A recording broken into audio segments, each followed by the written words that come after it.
Belajar sedikit bijak.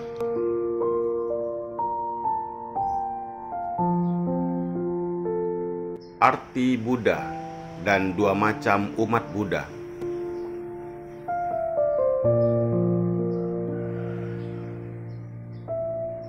1.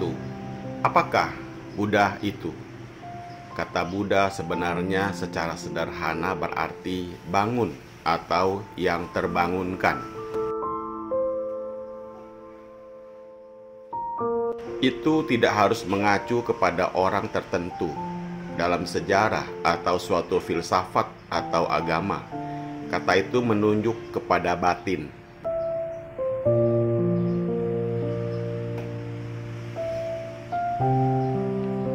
Batin kita bercahaya jernih, terbuka, meluas, dan penuh dengan kualitas luar biasa. Cinta kasih tak bersyarat, welas asih, dan kebijaksanaan untuk melihat segala fenomena sebagaimana adanya.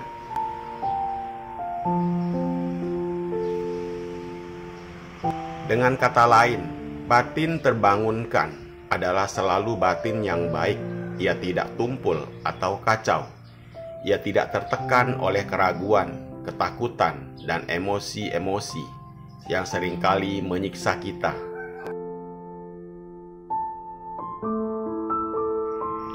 2. Macam-macam umat Buddha.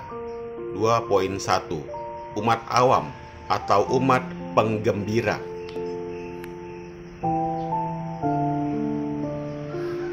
Sekedar melakukan ritual. Apakah orang yang hanya ambil bagian dalam berbagai ritual dan upacara Buddhis serta mengunjungi wihara untuk memberi persembahan adalah pengikut Buddha sejati?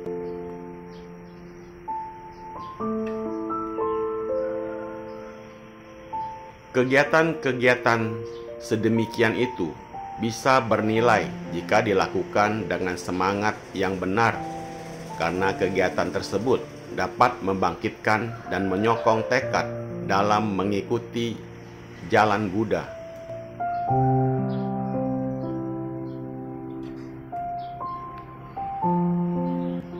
Namun, apa yang lebih penting adalah memurnikan pikiran. Upacara dan ritual bisa membawa dampak yang berlawanan jika formalitas belaka dijadikan sebagai tujuan akhir.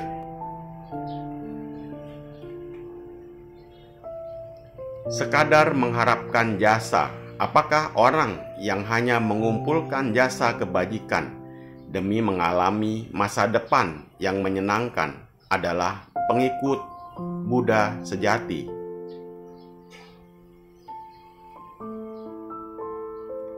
Materialisme spiritual sama-sama buruknya dengan materialisme murni.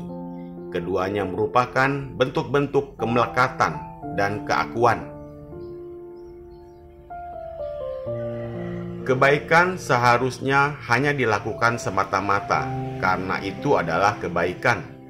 Kita seyogianya tidak melekat pada berbagai keuntungan sebagai akibat melakukan kebaikan. Sekadar menjadi bermoral. Apakah orang yang hanya mempraktikkan moralitas adalah pengikut Buddha sejati?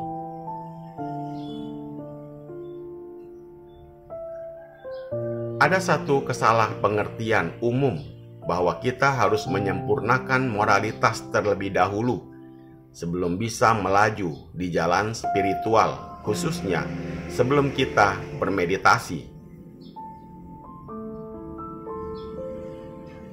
Moralitas secara alamiah menjadi semakin dalam dengan meditasi karena moralitas melemahkan perasaan ego. Praktek moralitas yang tanpa realisasi kebijaksanaan tidak akan dapat membawa kita ke pencerahan.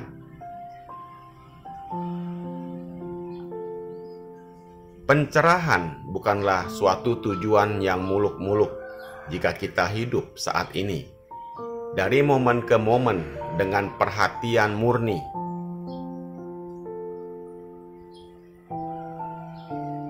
Sekadar iman membuta, apakah orang yang membedakan agamanya sendiri dari agama-agama lain, menentang ajaran-ajaran mereka, dan percaya bahwa pasti tidak ada kebenaran dalam ajaran mereka, apakah pengikut Buddha sejati?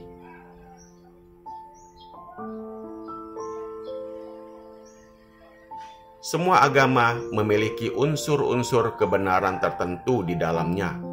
Selalu ada sesuatu yang dapat kita pelajari dari mereka.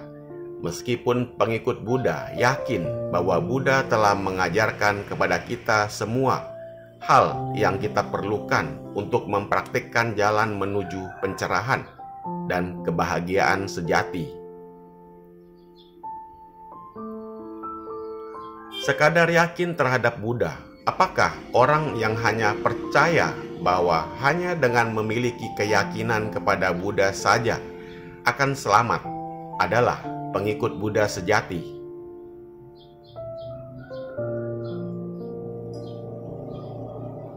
Itu adalah pikiran penuh harap yang menggantungkan diri kepada orang lain, alih-alih melakukan usaha sendiri untuk mempraktikkan jalan menuju pencerahan yang membawa kebahagiaan.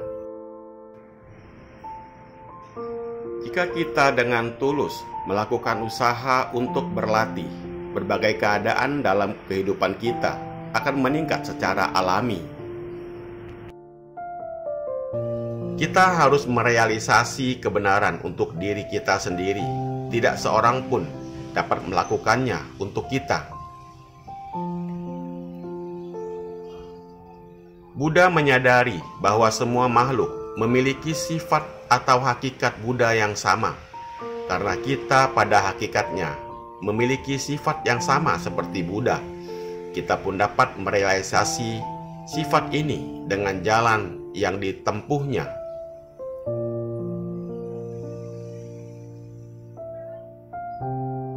(2.2) Umat Buddha sejati. Seorang pengikut Buddha sejati adalah orang yang pertama meyakini bahwa pencerahan Buddha merupakan kebebasan melalui realisasi penuh atas sifat hakiki diri dan segala sesuatu, yang mengakhiri segala derita dan mencapai kebahagiaan sejati.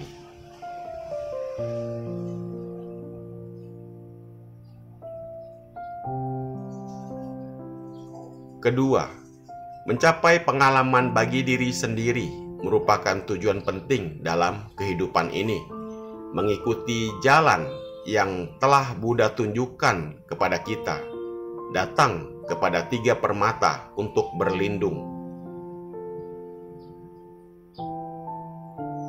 Seorang pengikut Buddha memiliki keyakinan bahwa pengalaman Buddha bukanlah suatu hayalan,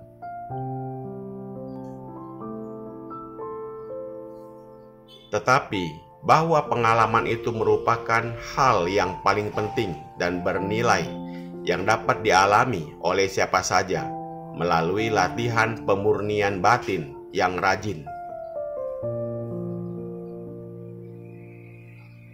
Bagian terpenting dari jalan menuju pencerahan adalah kesadaran meditatif yang membimbing menuju pengertian tentang diri sendiri dan makhluk-makhluk lain, yang membangkitkan kebijaksanaan dan welas asih yang sempurna.